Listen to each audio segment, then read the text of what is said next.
butcher, meron tayo ditong beef, beef inside, galing Australia yan.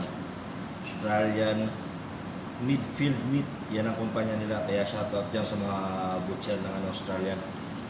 Ito may pro ko naman na Silver Farm, New Zealand. Kaya yan ang mga nagdi-deliver, nagsusupply sa amin dito ng baka. Australian beef, New Zealand beef, yan ang mga export.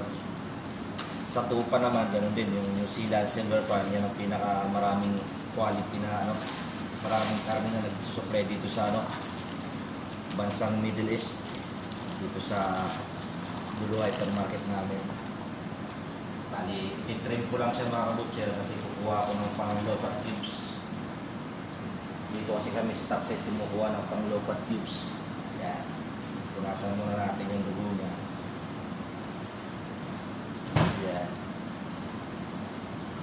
Maraming parts ito pwedeng gawin ito beef inside na ito mga kabutcher. Kaya panoorin nyo. Ito yung niya, midfield meat galing Australia. Beef inside yung nakasulat sa kanya. Yan mga kabutcher, Australian. Kaya umpisahan ko na i-trim ito mga kabutcher para ay malaman kayo kung paano namin ito cross cutting. Kasi maraming parts ito pwedeng gawin. Dito rin kami kumukuha ng beef mini steak, beef topside dressing, low-fat cubes. Dito lahat yan mga kabutcher. Kaso tinatanggal talaga namin yung tabaan niya mga kabutcher para maganda tingnan. Pakita ko sa inyo pag mabakbak yung unang layer nito. Nakapal lang yung tabaan niya. Yan dami. May layer pa dito. Pag mabakbak mo dito, ang bilis na yan mga kabutcher.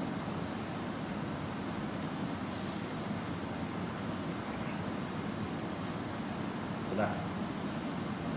Yan. Pag buwas na mabakbak to dito mga kabutcher, bilis lang yan.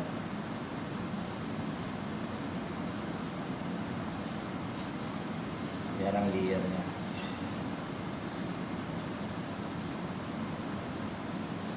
Lambot yung karne nito mga kabutcher. Napalambot yung karne ng New Zealand, Australian yan.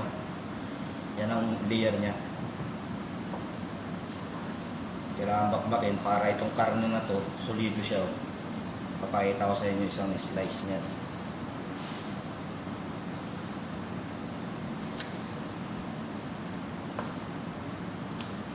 Yan. Trim pa ng trim natin yan mga kabutcher.